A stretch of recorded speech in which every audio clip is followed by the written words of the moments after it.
Nabibigatan ka na ba sa mga pasanin? Problema man yan, reklamo o hiling, bukas para sa iyo ang linya ng pamahalaan. Itawag mo lang yan sa hotline 8888 o ilapit sa Presidential Complaint Center sa pamamagitan ng pagpunta ron o pagpapadala ng sulat o email. At yan ay siguradong tutugunan at aaksyonan sa tamang panahon. At makikita niyo yan dito lang sa Linya ng Pagbabago.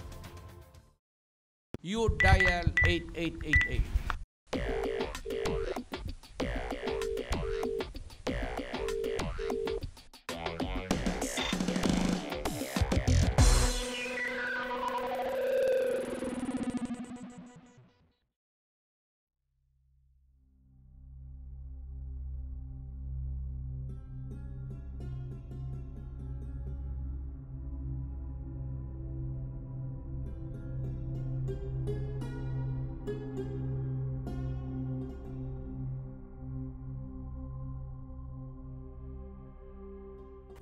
Dati ito yung busy street, ito yung pinaka-downtown. Ngayon sa pagpunta natin dito parang hindi mo ma-imagine na ganito yung mangyayari. No? Yes, grabe. Kahit na first time ako dito, Weng, ma-imagine mo kung gaano ka bustling yun, ang city of Marawi. Pero ngayon, tinan mo, grabe yung damage na nakuha ng Marawi City. Yung nakikita mo sa TV, nakikita mo sa photo, mga bullet holes lang. Pero grabe, tinan mo. Kahit saan ka tumingin, kaliwa, kanan, sa likod mo, lahat may ruins. Mga pinasibugan na, sabugan na mga bombs. Talagang napaka lungkot. Kahit na first time ko dito, Weng, no? Dahil tabi siya ng Lake Lanao. Alam mong may imagine mo na ang ganda talaga ng Marawi City. Tapos ang tapat niya is Lake Lanao. Ganda siguro ng view. Nakakalungkot isipin na itong lugar na ito'y parang hindi mo alam kung makakabangon pa ba. Diba? Hindi mo alam kung ilang taon bago siya maibalik sa dati niyang ganda.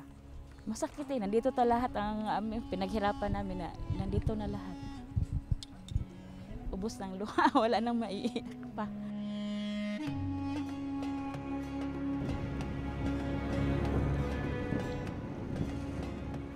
Assalamualaikum mga kababayan. Assalamualaikum Ate Chris. Alaikum assalam, Weng. Natapos na ang giyera dito sa Marawi City pero madami pa rin tayong mga kababayang residente na may problemang hindi pa natutuldukan. Hindi lang basta tahanan ang nawala sa ating mga kababayang naapektuhan ng giyera dito sa Marawi City. Pati mga pangarap, mga ipinundar na negosyo nawala na rin. Pero ang pinakamasakit sa lahat ay ang mga mahal nila sa buhay na hindi na nakita.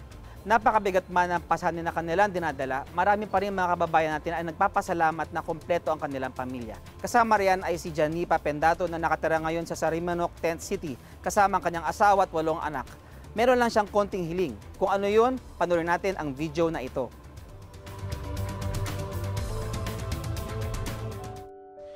Simple pero masaya ang pamumuhay ni Janipa Pendaton kasama ang kanyang 8 mga anak at ang asawa noong hindi pa sumisiklab ang gulo sa pagitan ng militar at Maute Group sa Marawi City.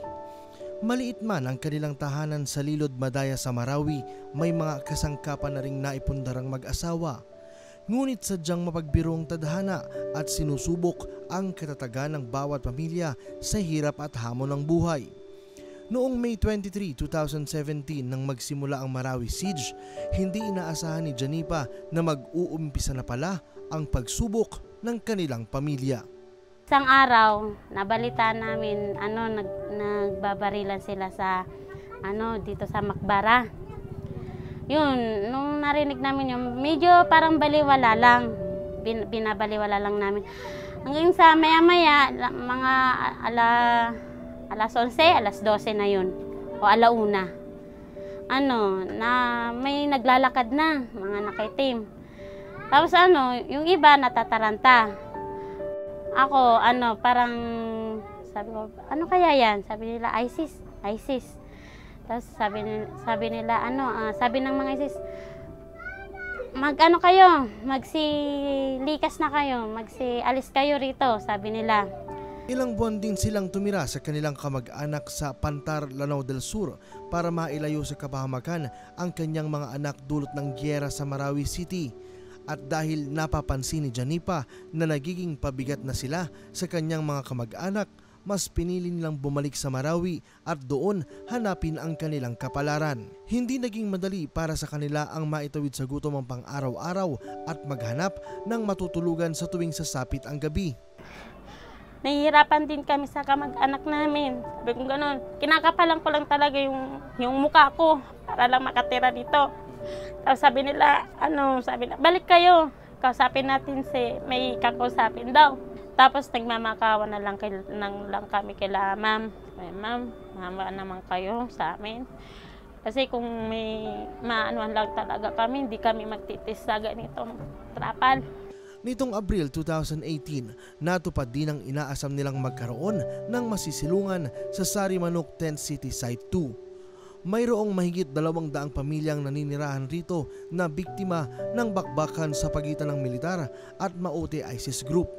Habang wala pang hanap buhay, sinisikap naman ng mister ni Janipa na makapaglabas ng tricycle upang makapag-uwi ng 200 piso kada araw na pinagkakasya niya sa kanyang 8 anak at sa kanyang pinangbubuntis ngayon. Labis ang pighati na naranasan hindi lang ni Janipa kundi maging ang mga kapatid nating Muslim at Kristiyano sa sinapit ng Ground Zero. Pipilitin ding lumaban ng pamilya ni Janipa dahil naniniwala sila sa pangako ni Pangulong Duterte na hindi sila pababayaan. Kung may pagkakataon ding makakausap niya ang Pangulo, tanging hiling niya ay mabigyan ng pangkabuhayan para muli silang makapag-umpisa sa buhay. Sasabihin ko sa kanya, sana Pangulong Duterte, sana po matulungan mo kami. At di na may balik yung bahay namin, sana may magawa, yung bigyan kami ng material pang bahay pa. Tapos nagpapasalamat po din po kami kay Pangulong Duterte na hindi niya po kami pinapabayaan. May sorpresa bang naghihintay para kay Janipa mula sa ating pamahalaan? Tuluyan na ba niyang makakalimutan ang puot at hirap na kanyang naranasan noong Marawi Siege upang bumangon muli at lumaban? Mabibigyan kaya ng katuparan ang hiling ni Ginang Janipa? Malalaman po natin ang kasagutan dyan ngayong araw mismo. Makakasama natin dito sa Mindanao State University Main Campus sa Marawi City si Ma'am Janipa at syempre mula sa Department of Trade and Industry o DTI na isa sa mga nangungunang ahensya para tulungang makabangon ng mga kapatid nating Muslim. Inimbitahan natin si DTI Undersecretary Abdul Ghani Makatoman. Welcome po sa Linya ng Pagbabago. Welcome po, Yusek. Maraming salamat po sa pag-imbita ninyo at nandito po tayo para makita natin, ma-assist natin yung mga kababayan natin dito ng mga IDP para matulungan po natin sila. Yes. So yun po yung kaso ni Ginang Janipa, no? Tungkol dun sa hinihiling nila na kabuhayan dahil dati siyang vendor ng mga street food.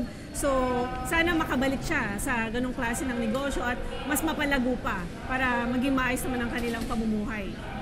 Ang Department of Trade and Industry bilang nangunguna po, chair ng Business and Livelihood ay tutulungan natin si Janipa para makabalik doon sa dati niyang hanapbuhay. At ito po, may pagkaloob tayo sa kanya na talagang tutulungan natin siya para makapag-umpisa muli, starter kit po na pwede natin ibigay sa kanya. So ano po ba yung pinagkakaabalahan mo bukod dun sa pagtitinda, pati ng iyong asawa? Dati po pag wala pong marentahan na tricycle yung asawa ko, ako po yung nagtitinda. Pero pag meron naman siyang marentahan na tricycle, nag-stop po ako sa pagtitinda. Siya naman po yung namamasada. Bali, salitan po kami kasi marami po akong anak eh. Sige. Saan ba kayo nakatira ngayon? Sa Sarimanok Tent City, Site 2. Kamusta naman ang buhay niyo sa Sarimanok Tent City 2? Okay lang naman po, pero medyo mahirap po doon kasi sa totoo lang po, nagkakasakit doon yung mga anak ko. May nagpapasalamat kami sa mga doktor na may pumupunta naman pong mga doktor. Ang kaso lang po talaga, hindi po talaga maiwasan magkasakit doon yung mga anak ko kasi sa araw mainit, sa gabi malamig. Kaya nagkakaroon po sila ng pneumonia. Tulad po nung bunso kong anak na kagagaling ko lang po sa hospital kasi po nagkaroon po siya ng pneumonia, sabi po ng doktor. Mamaya makakasama natin si Mayor at sabihin po natin kay Mayor yung mga problema ninyo na dinadaranas ninyo sa Sarimanok. So huwag kang mag-alala. Alam mo, galing kami kahapon doon sa Ground Zero. well, hindi man namin alam yung eksaktong bahay mo doon, pero alam mo, naramdaman namin kung gaano kahirap yung dinanas ninyo, yung trauma. And sa iyo, bilang ikaw mismo yung biktima, gaano kahirap to sa iyo at sa iyong pamilya? Actually po, napasyalan din po namin yung sa amin. Kasi nagbigay po sila ng permisyo na pwede mong puntahan yung bahay mo.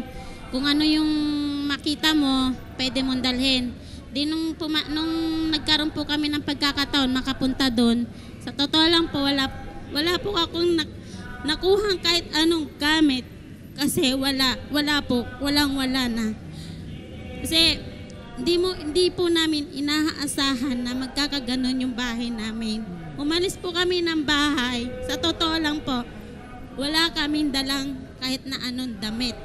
Kasi ang in-speak lang po namin is pinakamatagal na po yung 3 araw. Pinakamatagal na po yun. Yung pang in-speak ko, buti nga po nakaligtas pa kami. Buti nga po, nagpapasalamat ako kay Allah kasi kompleto kami. Kasama ko yung mga anak ko na muntik pang maiwan yung isa sa sobrang taranta. So, kumusta naman yung mga anak mo? Na-trauma ba sila or nagkaroon ba sila ng parang nightmare kung saan nangyari? Nung una po, pag nakakita po sila ng mga sundalo o kaya mga nakaitim, natatakot po sila. Pero nung napunta po kami sa at may mga pumupunta po sa amin na mga sundalo, nilalaro po nila yung mga bata. Hindi na po sila takot sa sundalo. Pero kapag marinig mo na, panakot na ngayon sa kanila yung ISIS. Takot na sila sa ISIS. Nakabalik na ba sila ng eskwelahan? Nakapag-aral sila? Opo, kasi meron naman pong nagpatayo ng eskwelahan po doon sa amin sa Tent City. Sa Rimano? Opo. Okay. So balikan natin si Yusek, no? So sabi mo nga, pag hindi makapag-tricycle lang asawa mo, nagtitinda ka pero nahihirapan ka. So ngayon may sinabi si Yusek kanina na mabibigyan ng tulong ang DTI. Yusek, ano po ba ang kasama sa mabibigay mong tulong kay Jenny? Dahil po sa narinig natin na kwento sa atin ni Janipa, siya po ay qualified na bigyan natin ng starter kit na ito po, nagkakahalaga ng 15,000 pang-umpisa niya at pansamantala ito po. At ang kanyang asawa po na according to her na driver daw ay pwede rin natin matulungan na magkaroon ng regular employment na maging driver po. Ay, maganda yan. So, nandito po yung tulong natin kay Janipa. Wow! So, pakita po natin, sir, yung certificate. Certificate na binigay natin kay Janipa, isang livelihood project for internally displaced person na nagkakahalaga po ng 15,000. Wow! May bibigyan namin sa Janipa. Unang-una po, nagpapasalamat po kay Allah. Pangalawa po, sa inyo po, sir. Kasi ako po yung napili nyo tulungan. Marami pong salamat sa inyo dahil ako po yung napili. Mapalad po ako.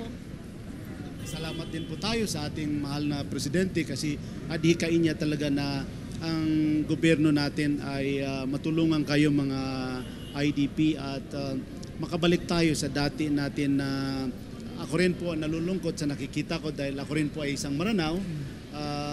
Yung memory ko po sa Marawi ay napakaganda at nung nakita ko po yung nangyari sa Marawi, ako rin ay nalungkot at ako naman ay umaasa rin na makakabangon talaga yung mga kapatid natin na mga Maranao, internally displaced person.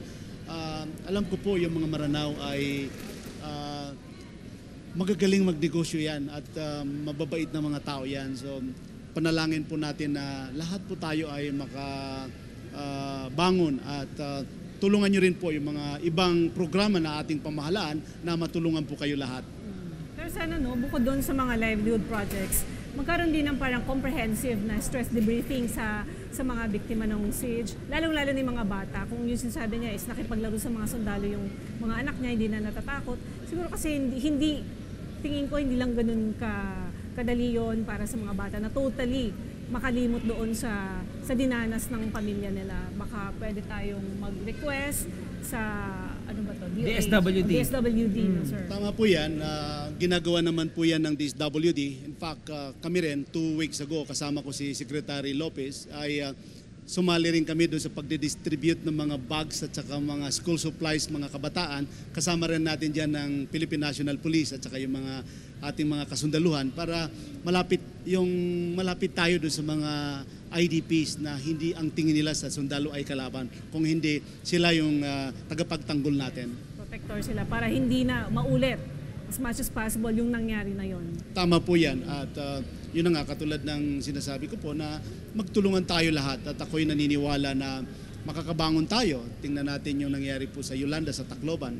Nakabangon din sila. So dito po sa nangyari sa atin sa Marawi, hindi po imposible kung tayo ay tulong-tulong, kapit-bisig. Pinangako naman po ng ating mahal na presidente na tutulungan natin makabangon yung mga kapatid natin ng mga IDP, ng mga Maranao. Lalong-lalo na po doon sa mga negosyo nila. At ang Department of Trade and Industry po bilang chair ng Business and Livelihood ay kaagapay nila kami na tutulong sa kanila makabangon, makabalik doon sa kanilang mga naiwanan ng mga negosyo, hanap buhay at kasama po nila kami. So maraming salamat sir na sa pamamagitan ng linya ng pagbabago ay naihatid natin kay Janipa yung tulong na kailangan ng kanyang pamilya. Sana po ay mapalago po ninyo ang livelihood assistance na ito mula sa DTI. Umaasa po kami na sa tulong ng mga proyekto ng pamahalaan dito sa Marawi ay kaagad na makakabangon at makakapagsimulang muli ang mga kababayan nating may dalang mabigat na pasanin dulot ng pakikipaglaban ng ISIS Maute Group sa mga sundalo ng pamahalaan. Lubos po kami nagpapasalamat kay DTI Undersecretary Abdul Ghani Makotoman dahil sa simpleng pamamaraan po ay nabibigyan natin ng pag-asa para makapagpatuloy sa paglaban sa buhay, hindi lang si Ginang Janipa, kundi pati na rin ang lahat ng higit na nangangailangan ng tulong ng pamahalaan dito sa Islamic City of Marawi, Lanao del Sur. Nabigyan man po natin ng livelihood assistance si Ginang Janipa, mananatili pa rin po silang nakatira sa Sarimanok 10 City 2 kung saan maraming immediate concern ang dapat na mabigyan ng aksyon. Kung ano-ano po ang mga problemang yan, aalamin at pa-actionan natin yan kay Marawi City Mayor Mahul Gandamra sa pagbabalik po yan ng linya ng pagbabago.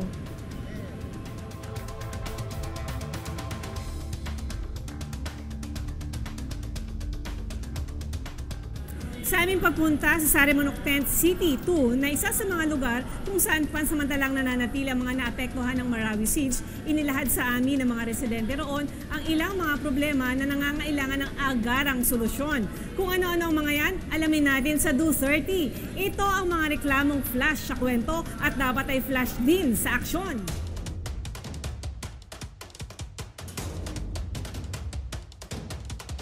Tapos ng 5 buwan na madugong labanan sa Marawi, ang mga apektado na residente ng Ground Zero ay pansamantalang nakatira sa mga tent na inihandog ng Department of Social Welfare and Development o DSWD.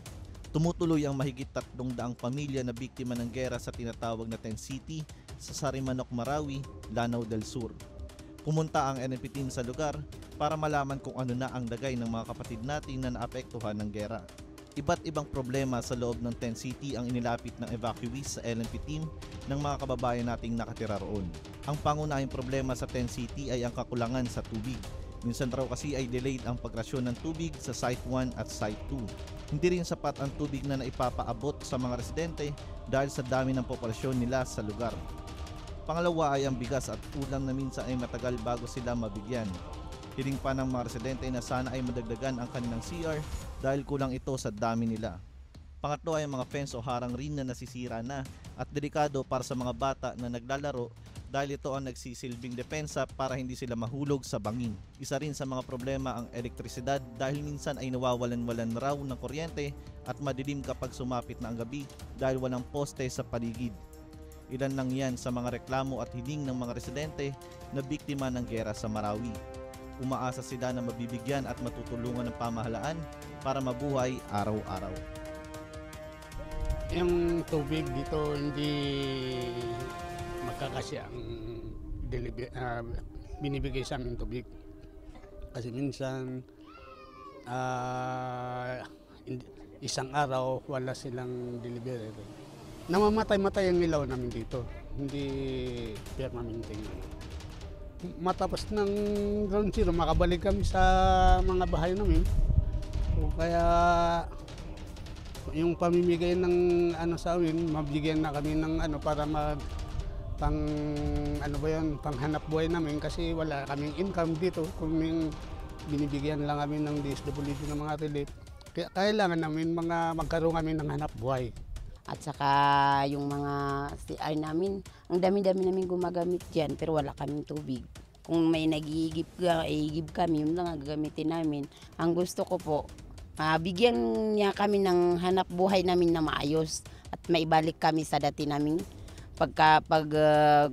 galingan. Para maitayo namin yung buhay namin ng dati. Para mahanapan na po natin yan ng agarang solusyon, inimbitahan din po namin si Marawi City Mayor Mahul Gandamra. Magandang araw po, Mayor. Magandang hapon po sa inyo at yung unang issue po, Mayor, is yung sa fence surrounding Tent City 2. Nasira po kasi ito at posibleng may mga makapasok na masamang tao. Ano pong pwedeng gawin ng LGU ng Marawi para ma-resolba ang fence po surrounding Tent City 2? Maraming salamat po at sa katanungan. Ito pong nabanggit nating temporary itong Tent City, no? Number 2. Ito ang tawag natin ho dyan ay Sarimanok. Ay patuloy po ang ating intervention dyan through our camp manager. Lahat ng mga problema dyan ay nire-report po sa city government. So yan po ang problema doon sa sinabing fence na nasira. Yan po ay nung una po ay nagkaroon din ng kasiraan dahil doon sa dumaan na benta at nagkaroon po ng distraction. So pinaayos natin yan through our the Office of the City Engineering ay pinuntahan nila at inayos nila. In fact, in coordination with the IDPs mismo doon sa Tent City, sila rin po ay tumulong. So ito pong katanungan ninyo, I was also informed that nasira na naman. Maybe dahil temporary nga at ito na rin ang pagkakataon natin na nais nating pakiusapan ng ating mga kababayan na nakatira dyan na sana naman ay bantayan din natin dahil according to the reports ay ito ay nasisira because ginagawang yung mga bata ay minsan doon sila naglalaro. So but anyway, be that as it may, yan po ay ina-actionan na ng ating City Engineering Office at yan po ay aayusin ulit. So gano'n na po ba karami yung mga residente na naandun sa Sarimanok? Per my initial information ay nasa around 323 households po ang nandoon sa Sarimanok, Tent City. So yan pong Tent City na yan, kaya po nailagay natin dyan ang ating mga kababayan. Yan po yung mga dating nasa Iligan City, evacuation centers. Because of the request of the Mayor of Iligan City na gagamitin na nila yung mga infrastructures like yung mga gym na gagamitin nila sa kanilang pangangailangan ay and because of the scarcity of itong mga shelters kasi kailangan natin libu-libong temporary shelters nang sa ganun ma-accommodate natin lahat ng mga na-displaced. But dahil sa ito ay emergency situation, hindi ho natin kaagad magawa yung mahigit 10,000 temporary shelters. So paunti-unti ho ang ating pamahalaan ay nakagawa na ho ng mahigit 1,000 temporary shelters as kung saan ay house natin yung mga ibang kababayan natin na galing sa ibang lugar at ngayon po ay naninirahan sila doon. Itong paggawa ng Tent City po ay temporarily while we are now building or constructing the Site 2, itong Barangay Buganga kung saan magkakaroon ho tayo ng 1,500 temporary shelters. Pagkatapos ho noon, ililipat ho natin yan. Kasi temporary lang ho sila doon for 6 months. So yung sa temporary na yun, sir, sabi nyo 300 plus households. Ang concern po nila doon is yung CR. Parang kulang po yata or ilan po yung nag-share sa isang CR? Sa tingin ko po, yung CR po na yun ay parang ang ginawa po, parang common CR. Sa ngayon po, mag-augment tayo ng karagdagang CR. Nang sa ganoon, ma-accommodate din natin yung dami ng ating mga kababayan na nandyan sa Tent City. So, unti-unti po ay in-improve natin yung serbisyo na binibigay natin sa kanila. But as I've said, ito po ay talagang biglaan na nangyari sa Marawi City at alam mo natin na ginagawa ng ating pamahalaan ang kanilang makakaya. Sa tulong po ng mga ibang sektor ay ginagampanan natin ang ating mga dapat gawin. Bukas po ba, Mayor, ang LGU ng Marawi sa pagtanggap ng donasyon mula sa ibang mga grupo? For example, magbigay po sila ng mga CRs, mga temporary CRs. Yes po, yan po ay nangyayari naman ho. Nakikipag-coordinate ang ating mga private sectors. If I'm not mistaken, mayroong mga lumalapit sa atin na nag-signify ng intention na mag-donate ng mga common CR sa ating mga evacuation center.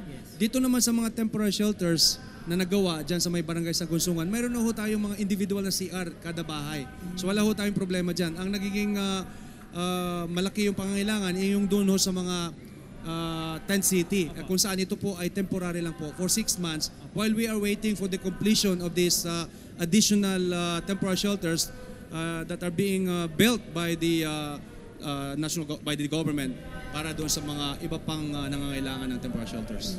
Kailangan kasi ma-address yun dahil remember yung sa Buanga siege naman dati, nagkasakit yung mga evacuees dahil dun sa may problema na sa kalinisan dun sa kanilang evacuation. Salamat naman at dahil ang ating health sector ay tinututukan yan para maiwasan natin na magkaroon ng mga outbreak ng mga sakit. No? Kaya we are very thankful that since the siege until now, wala hong nangyaring outbreak dito sa Marawi City dahil ang ating health sector ay talagang tinututukan niyang aspeto na yan. So hopefully wala hong mangyaring outbreak ng mga ganyang mga sakit. At yan po ay tinututukan natin, especially sa WAS sector, sanitation sector, ay nakafocus ho tayo dyan. Nang sa ganon ay ma-maintain natin yung kalusugan ng ating mga kababayan na nasa mga evacuation center and temporary shelters. Mula sanitation, Weng, pumunta naman tayo sa isa pang basic service po. Tubig po, Mayor. Meron kaming natanggap na balita na may problema po sa pag-deliver ng tubig. Na-action na po ba yan ng LGU Marawi? Sa ngayon po ay nabibigyan na ho ng kaukulang pansin yung mga problema na yan. In fact, ganyan din po ang nagiging problema noon sa mga temporary shelters dahil gayon ng sinabi ko sa inyo, yung mga paglalagay natin ng mga temporary shelters, mga tent city doon sa area ay wala pa pong, yun po ay dati ho walang mga pamamahay dyan. So ginagawa na ho ng paraan ng ating gobyerno at sa ngayon po yung problema doon sa Sarimanok, yung kanilang pangangailangan ng tubig ay nag-augment ho tayo ng water tank na sa ganon ay mabigyan natin ng sustainable support ang ating in terms of water supply doon sa ating mga evacuation center, especially this tent city. So mula sa tubig, doon naman tayo sa staple food natin mga Pilipino. Totoo daw ba sir na nagkaroon ng problema sa pag-deliver ng bigas dahil sa liquidation? Yan po ay, yun naman pong pagbibigay ng relief ay it is being undertaken by the allied agencies of the government such as the DSWD. Ito pong, I think, if I'm not mistaken, doon po ata yan sa Tent City ulit, yung sa Sarimanok. At sa ngayon po, I was informed that patuloy din po ang pagbibigay ng supply from the DSWD Region 10 kasi sila po yung in charge dahil itong mga kababayan natin na nandyan ho sa Tent City, sila po yung nanggaling sa Region 10 kung saan doon sila ho napunta at ang nakatoka doon, ang in charge po ay ang DSWD Region 10 at I was informed that it was coordinated to me that tuloy-tuloy po ang kanilang intervention. So anyway, tayo po ay tinututukan natin bilang the local government ay sinasound off natin doon sa mga concerned agencies kung ano yung mga pangangailangan natin ng mga kababayan. So at least meron ng sagot ang mga residente ng Sarimanok na sandali lang sila doon kasi they will eventually be transferred. In fact, sir, even aside from the support coming from the national, ay ang local government po ay patuloy po ang ating pagbibigay ayuda in terms of relief, in terms of maintaining itong supplying water. Yun lang ho dahil ho sa dami ng because of the magnitude of the displacement at saka yung mga damage incurred by our people, talaga hong napakalaki, napakalawak po ang problema. Pero yun po, sa tulong-tulong natin ay ma-resolve ho natin ito. Maraming salamat, Maraming sir. salamat. So, umaasa po kami na mas magiging maayos po ang inyong kalagayan sa temporary shelters habang nasa proseso pa tayo ng rehabilitasyon dito sa Marawi sa tulong ng local government unit at iba't ibang ahensya ng pamahalaan at ng private sector. Ano na nga ba ang status ng rehabilitation project ng pamahalaan? Kailan ba maibabalik ang magandang buhay ng ninakaw ng giyera? Wala pong bibitiw, bibigyan po namin kayo ng update sa pagbabalik ng linya ng pagbabago.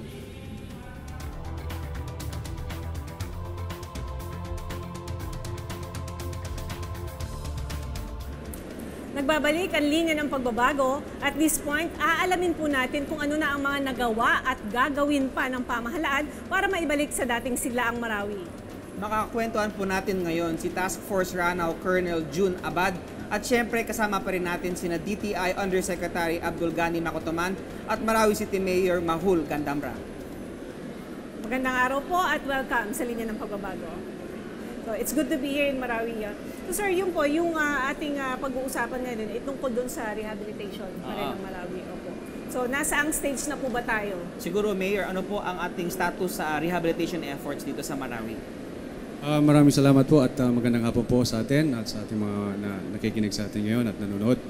Sa ngayon po ay ongoing po ang ating pagpipili doon sa mga would-be developers na papasok dito sa Marawi City. In fact, noong kanina po ay kausap ko ang ating isa sa ating mga developer, ang Power China, at yan po ay pinag-usapan natin kung kailan magsisimula ang ating rehabilitation and reconstruction of Marawi City, especially the most affected areas. Maliban po doon ay ongoing pa rin po ang ating intervention ng ating pamahalaan sa direksyon ng ating mahal na Presidente, President Rodrigo Roa Duterte, ay patuloy po ang intervention ng ating gobyerno, different line agencies of the government, and even private sectors sa pagtulong sa ating mga kababayan na mabilis bumangon muli. At andyan po ang ating mga ginagawa, like for instance, ang ating pagpapatayo ng mga temporary shelters. Nang sa ganun ay mabigyan natin ng temporary shelters ang ating mga kababayan na na-displace. At ngayon po ay nabuo na natin yung unang first site, yung sa Gonsungan, at kung saan mahigit 1,000 ating mga kababayan na na-displace, ay ngayon po ay nakatira na dyan at nabibigyan natin ng mga interventions. For instance, ang ating Department of Trade and Industry and other line agencies of the government ay tumutulong po, nagbibigay din po ng mga livelihood programs, and of course, ang local government of Marawi City. So meron po rin tayong ongoing construction of temporary shelters sa may Barangay Buganga, and consisting of 1,500. So kaya po, ako po ay sinasabi ko na po sa ating mga kababayan na huwag na po silang mainip, dahil eventually po ay yung ating mga kababayan na nasa mga evacuation center ay makakabalik na ho dito sa Marawi City. Yung pag-usap niyo po ng, sa developer, ito po yung aapektuhan is yung ground zero po. So yun po yung gagawing ng developer. Tama po yan. Yung ating pinipili mga developer ngayon ay ang kanilang i-undertake yung ating most affected areas, or we call that ground zero. Yung sa labas naman po, outside the ground zero, ay kasama rin po yan na i-develop ng ating pamahalaan, at yan po yung tinatawag natin na CRRP, Comprehensive Rehabilitation and Reconstruction Plan for Marawi City. Yan po ay ongoing ang ating deliberations sa NEDA and the different line agencies of the government. May assurance po, Mayor Mahul, na yung mga may-ari po ng lupa doon po sa ground zero, mababalik sa kanila yung lupa nila? Totoo po yan. Ang ating mahal na Pangulo ay noong ilang beses na pumunta dito sa Marawi City, ang sinabi niya, wala ho tayong madidisplace, wala ho tayong kukunin ng mga lupa. And even itong mga lupa na walang titulo, ay yun po ay mababalik sa ating mga kababayan. So wag ho tayong makinig sa mga maling balita, dahil wala hong kakamkamin na lupa ng gobyerno na pag-aari ng mga private Kasi sectors. kahapon, di ba, nagpunta tayo doon. Yung mga building, may mga nag-spray paint doon na property of ganitong family, ganyan. So, ibig sabihin, mababalik sa kanila yung same spot talaga kung ano yung property nila doon. Tama po yan, ma'am. Kasi yun po ang ating gagawin. Wala ho tayong kukunin na lupa. Except that with the itong pag-develop, especially the most affected areas, ay meron ho tayong mga konting sakripisyo. Like for instance po, ay papalawakin natin ang mga kalsada, at yun naman po ay nagkaroon ng consultation with our different stakeholders. In a series of consultation, ay yan po ay sumasang-ayon naman sila sa pag-develop ng Marawi City, especially the most affected areas. Paano naman sir yung kung meron po ba tayong illegal settlers doon sa area na yon? So paano po sila na wala po silang talagang sariling lupa? Tama po yun, ma'am. Yung po mga kababayan natin na dati po, before the siege, ay nakatira sila doon sa mga government properties or yung mga danger zone na hindi po pwedeng magpatayo ng bahay, like sa gilid doon ng Lake or sa Agos River. Ayun po ay napaka-dangerous po yan na manirahan dyan. Kaya po ang ating gobyerno, dahil hindi naman po natin gusto na ma-display sila permanently, ay meron po tayong ipapagawa na permanent shelters kung saan i-house natin yung mga kababayan natin na that would be permanently displaced. So yan po ang programa ng ating gobyerno in coordination or joint venture with some private sector or private companies like the San Miguel Corporation. Tumungo naman tayo kay Yusek Nakotoman. Sir, ano po ang binibigay na assistance ng gobyerno sa mga displaced persons ng Marawi po? Magandang hapon po. Ang Department of Trade and Industry bilang chair ng Business and Livelihood, umpisa pa lang po ay nakapamigay na kami ng mga sewing machine kasi gusto natin na yung kabuhayan ng mga na-displaced, ng mga internally displaced person ng Marawi ay mabigyan natin sila, matulungan natin sila, makabalik sila doon sa mga negosyo nila. At yun namang gustong umutang, meron tayong SB Corporation kung saan ay pwede rin tayo magpautang. At katulad ngayon yung programa po natin, Entrepreneurial Forum, na tinuturuan natin yung mga kapatid natin ng mga Maranao para makapag-umpisa muli sila kung ano yung mga negosyo na naiwanan nila. At kasama rin natin ang other line agency para naman yung business and livelihood katulad po ng DSWD, may mga cash for work sila na pwedeng temporary na trabaho para doon sa mga displaced na kababayan natin. Nandiyan din po ang DOLE para matanong natin kung ano yung mga pangangailangan nila na trabaho at nagkaroon din po tayo ng forum, negosyo forum para maturuan natin sila kung paano yung seminar na matuto yung mga na-displaced natin na yung mga product din naman nila ay gusto natin sila tulungan para ma-connect natin sa mainstream market na ibenta natin. Sa Manila po, DTI Central Office ay tinutulungan natin sila, lalong-lalo na yung mga product ng mga Maranao para maibenta natin sa mainstream market.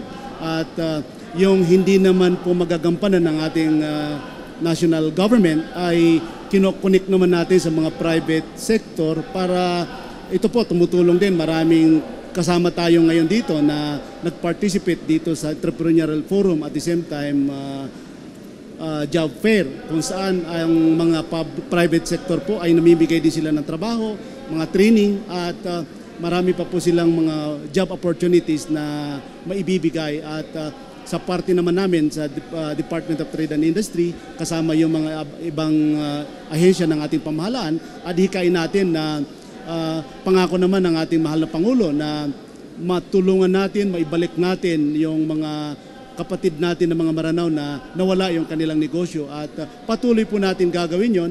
Alam nyo naman po may mga process tayo sa gobyerno na hindi natin maibigay lahat. So ngayon po ang sinisigurado natin kung ano yung pangangailangan nila na negosyo na pag-umpisahan nila, yun ang maibigay natin. So in terms naman of security, kumusta na po sir dito? Magandang hapon po, tsaka sa tagapakinig. In terms of security, as of the moment, wala pong masyado tayong dapat ipangamba o katakutan ang mga taong bayan because we have enough security deployed in the area as well as outside the area, immediate area. At napakaganda ito kasi hindi lang kami ang may concern ngayon sa security, hindi lang yung PNP. Napakagandang pangitain kasi local government units, mga citizens, and all sectors are cooperating. Nagbibigay sila ng informasyon kung meron kailangan ibigay na informasyon against the enemy or mga threat. So, wala na tayong dapat ipangamba. Tuloy-tuloy po yung ating rehabilitasyon. Pero we urge na yung ating mga taong bayan, kailangan pa rin nilang magbantay. They need to be vigilant.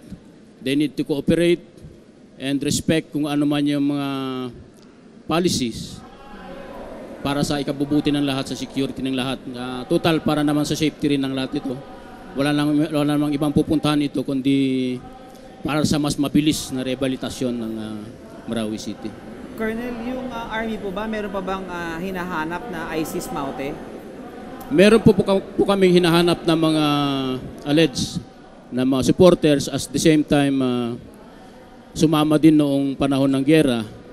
And ang napakaganda po nito is nahirapan na silang maghanap ng kanilang lugar kung saan sila tatakbo dahil ang kooperasyon ng taong bayan ay nasa atin, nagsusumbong sila at unti-unti silang naiipit kung saan sila. Lately actually merong nakuha na isang supporter ng isang leader and ganun katindi ang kaliit yung kanilang mundong ginagalawan as of the moment. Sir, gaano po kahigpit yung security dun sa pagpasok sa Ground Zero? Kasi 'di ba sir, yung bridge na dinadaanan, yun din yung papunta dun sa ibang part ng Llano del Sur. Ini-inspect po yung yung sasakyan, tapos nagpaparehistro, tama po ba? Paano kung halimbawa ang dating residente doon gusto niyang bisitahin yung property niya? Paano po yun? Inaalaw naman po? Inaalaw naman po, pero kailangan pong dumaan ng isang programa para ma-synchronize yung mga galaw natin. Mahirap po kasi masingitan tayo. So, ang mangyari po dyan is either magre-request sila sa local government papunta sa amin or kung sino man yung pwede nilang representative from the local area na mag-request, barangay captains. And for us, Joint Task Force Ranao, we will see to it that they are properly secured because our paramount po dito yung safety ng bawat isa. So dapat synchronize lang po. Balik tayo kay Mayor. Kanina sabi po ni Yusek Makatuman na meron pong training na binibigay ang DTI kasama ang TESDA@DOLE para sa mga mas matatandang mga kabataan natin. Ano po naman po ang plano ng pamalaan para dun sa mga mas bata, yung mga grade school po? Ano po yung mga kasiguraduhan natin na makabalik po sila sa pag-aaral nila? Sa ngayon po ay tayo po ay nakipag-ugnayan sa ating mga sa DepEd, especially sa City DepEd dito sa Marawi City ay patuloy po ang ating ugnayan through the local school board at strengthen natin lahat ng mga interventions na nais natin itulong sa ating mga estudyante na nagsibalik na ho dito para magsimula mag-aral. And in fact, ang local government of Marawi City ay nagbigay ho tayo ng scholarship grant sa ating mga estudyante. Around 2,000 po na estudyante ang makikinabang po dito. Elementary, high school, and college po. Yun po ay ating sinimulan na ho. Nagbigay ho tayo ng exam dahil mayroon tayong proseso. Dahil sa dami po ng aplikante na gusto mag-avail ng programa, ay talagang you have to go through the process. But ito po ay patuloy po natin itong palalakihin. And in fact, itong programa na po ito ay hindi lang po initiative ng ating local government or ng national government, but this is also in joint venture with some local government of the Philippines like ang City of Muntinlupa ni Mayor Fresnidi. Yan po ay unang-una po tumulong ho sa atin dito sa Marawi City.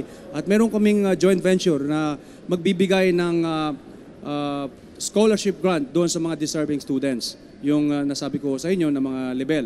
So doon naman po sa sinabi ng ating kagalang-galang na Assistant Secretary Makatuman doon sa kung ano mga intervention in terms of livelihood. Kami po dito sa local government unit ng Marawi City ay meron din ho kaming programa in terms of livelihood, especially ho sa mga barangay. Nag-organize na ho kami. In fact, nagkaroon ho kami ng consultation at bumubuo kami ng mga cooperative.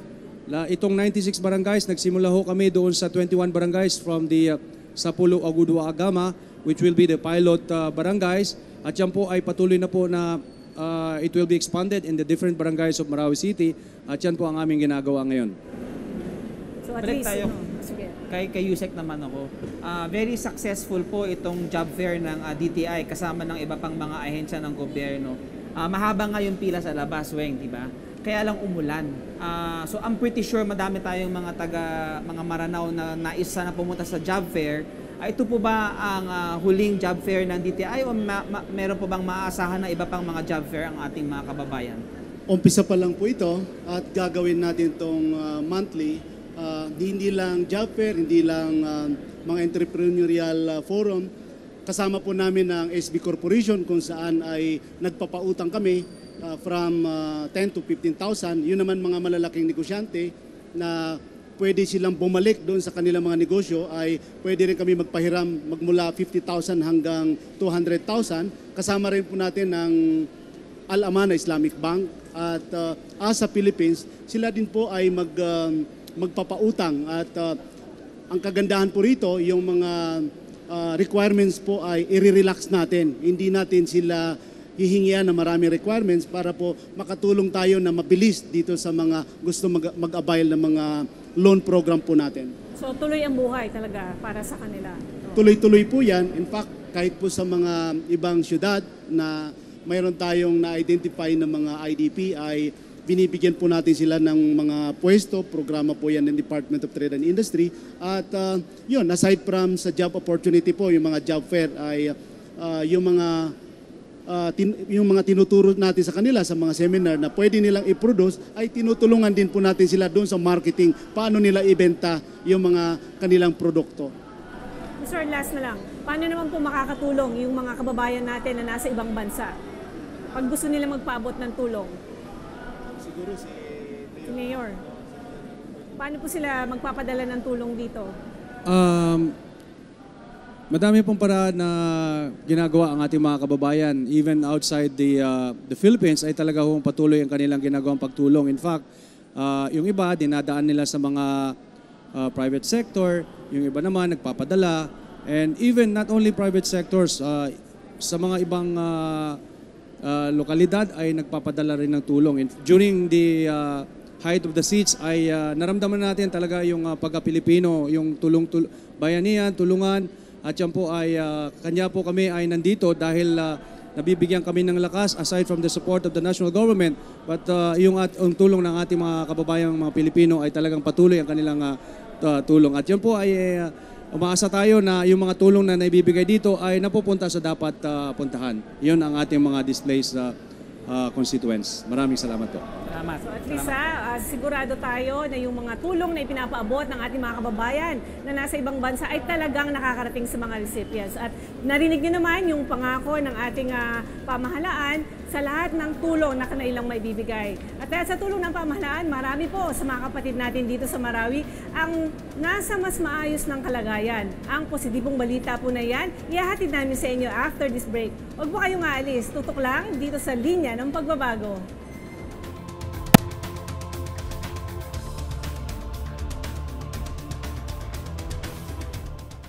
Hindi man maibalik ngayon ng pamahalaan ang dating buhay ng ating mga kapatid dito sa Marawi City, kumikilos naman ang iba't ibang ahensya ng gobyerno para maibsan ang kanilang kahirapan. Sa katunayan, marami na sa kanila ang nabigyan ng disenteng tirahan at livelihood assistance na magagamit nila para makatulong sa kanilang pamilya.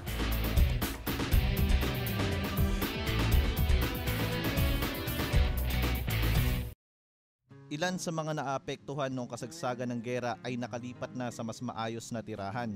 Isa na rito ay ang kapatid nating Muslim na si Didibet Ampuan na isang secondary teacher sa isang paaralan sa Marawi. Namumuhay silang maayos at may naipundar ng mga gamit, bahay at kotse pero sa isang iglap na wala ang lahat ng kanilang pinaghirapan. Nang dahil naman sa proyekto ng Habitat for Humanity, katuwang ang lokal na pamahalaan, natulungan at nabigyan ng pabahay sa Sagunsongan, Marawi ang pamilya ni Didibet. Labis ang pasasalamat ni Didibet sa gobyerno at sa lahat ng tumulong sa apektado ng gera sa Marawi. Nagpapasalamat kami kahit sa kunti man lang na panahon na naibigay sa amin na makatira kami dito sa Sagunsongan Village. So malaking opportunity na yun sa amin kaysa nakikita kami sa evacuation center. So nagpapasalamat kami na kahit hindi man lahat na nakatira dito na taga Ground Zero kasi hindi lahat na i-cater dito kaya hindi lahat na tapos. Nais rin ni Didibet na matulungan ng lahat ng kanyang kababayan na hirap ang kalagayan at hindi pa nakakabangong muli. In behalf sa mga taga Ground Zero, lalo na yung nasiraan ng mga negosyo, kailangan na nila yung financial assistance. Kahit man lang kung hindi siya 100%, 75%, kahit man lang nasa 30% na matulungan silang maibangon ang kanilang pamumuhay. Yun ang hiningi namin. Sumama naman ang loob ng 54 na taong gulang na si Latif Janalan na isang Maranao dahil isa rin siya sa mga biktima ng gera sa Marawi. Dating businessman si Ginoong Latif at simpleng ama lang sa kanyang mga anak. Noong nagsimula ang bakbakan sa Marawi, nagkataon na nasa ibang lugar siya kaya naabutan na lang niya ang kanilang bahay na kinakain na ng apoy. na katiyo. Miya lagui kami na suming kami sa Taraka. Anawi daw miya pira kami ito. Dito po tayo. So kaya pa ako mami sa kuwan, Taraka. Na kailangan sa pira kami na tigwa magiligan tanong. Pagyaw tanong, nagyuto. Miya ko kami sa Buruon, so kami sa evacuation center Tomiaros. So kaya pa taro sa miro na din, miya lang din na kuwan. Din na pirak. Miya lang sa pirak. Madidi, salamat kay Duterte President ka umakami kuwan. Relief. Panabang. Kumakami panabang sa iligan. Nakatanggap at natulungan naman ng gobyerno si Ginoong Lateef ng pabahay at panimula muli ng kanyang negosyo mula sa gobyerno kaya labis ang kanyang pasasalamat sa pamahalaan. Magi managyabuga gobyerno na pinalamatan namin silang upaman na minibigay kami ang pamugayan. Upamakukuha na sila ni udah kami rin tabangin ada kataon kan suwat.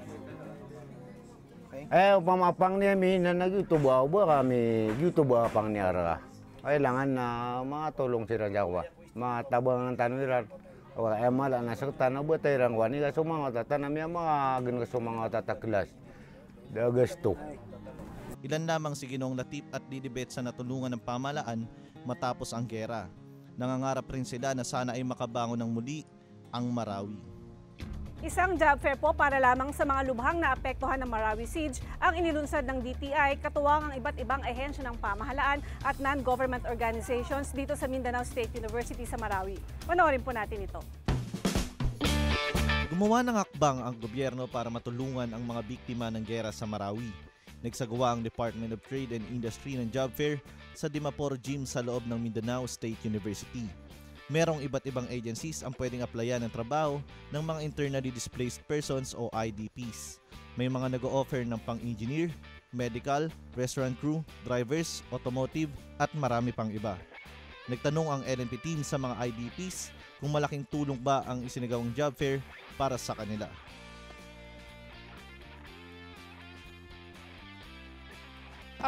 Allowance po from DTI and DSWD, halaga ng 5,000.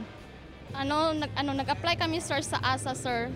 Then sabi nila sa amin bukas to na magbalik kami sa sa agency nila sa banda sa Matampay. Then okay naman. Ayos naman, diretso natanggap na bukas babalik kami para sa apply na din. Madala na ng mga requirements. Ano about dito? Naging masaya ka ba? Malungkot? Masaya kasi natanggap din. Mayos naman. Mabilis yung proseso. Kasi uli na ako, nung umaga, wala ako dito. Kaya ngayong gabi na, hapon na ako dumating. Anong reaction mo? Masaya ka ba? Masaya kung matatanggap. Job fair dito sa MSU. Bale ko naman yung pagtanggap. Pag qualified ka talaga sa work na pinag-applyan mo. Ayun sir, sa tingin mo ba malaking bagay yon para sa malaking bagay. IDPs na malaking bagay kasi tulad ko IDPs ako, pero malaking bagay ito kasi nakatulong din pag natanggap ako sa trabaho. Anong reaction mo dito? Masaya ka ba? Masaya ka ba? Masaya sir. Bale isa ito sa pinaka-big opportunity. Opo sir, ayos naman po. Although po sir, yung at first po naging magulo, pero eventually po maayos po ang proseso. Anong natanggap niyo, nabigay sa inyo ng DTI? Isa po ako sa pinalad na mabigyan ng 5,000 sa pauna. Yun do yung parang allowance ng DSWD through DTI po. Nagpapasalamat din po kami sa DSWD kasi actually ako po yung bilang po ako sa nakakuha po ng 5,000 po doon sir. So yung pagproseso po dito is mayos naman po sir. Maraming salamat po sa inyong walang sawang pagsubaybay sa linya ng pagbabago tuwing Biyernes ng tanghali. Sana po isama ninyo sa inyong mga dasal ang mga kababayan nating dumaranas ng mga hamon sa buhay. Pero kung kayo naman po ang mga may problema, reklamo o hiling, ilapit nyo lang po yan sa hotline 8888 o sa Presidential Complaint Center para kayo ay pakinggan at tulungan. May mga proseso pong pinagdadaanan ang mga reklamo sa hotline 8888 at PCC para mailapit ito sa tamang ahensya at mabigyan ng angkop na solusyon. Kaya magtiyaga lang sa paghihintay dahil sigurado naman pong paparating na po ang solusyon sa inyong mga problema, reklamo o hiling. Kung nais niyo po maging bahagi ng ating programa, i-post niyo lang po yan sa ating Facebook page na @Linya ng Pagbabago o sa Twitter account na @AngLinyaMo. At bago tayo magpaalam, pasasalamatan po natin ang mga taong tumulong sa atin dito sa Marawi. Yan ay sa pangunguna ni AFP Chief of Staff General Carlito Galvez Jr., Deputy Chief of Staff for Plans General Restituto Padilla, AFP Public Affairs Office, Western Mindanao Command Lieutenant General Arnel de la Vega and troops, Task Force Ranao Commander Brigadier General Manuel Ramiro Rey and troops, at sina 103rd Brigade Commander Brigadier General Jean Ponyo and troops, at ang 1st Infantry Division Military Intelligence Battalion. At syempre, hindi natin makakalimutang pasalamatan ng ating regular partner dito sa show, si Dr. Lani Morato ng Morato Medical Group sa Libis, Quezon City, at ang Aboitiz Equity Ventures. Marami pa po tayong problema hahanapan ng solusyon at aksyon sa pamamagitan ng ahensya ng gobyerno na may kinalaman dito. Kaya, magkita-kita ulit tayo sa susunod na linggo sa television man o sa social media. Ito ang Linya ng Pagbabago. You dial 8888.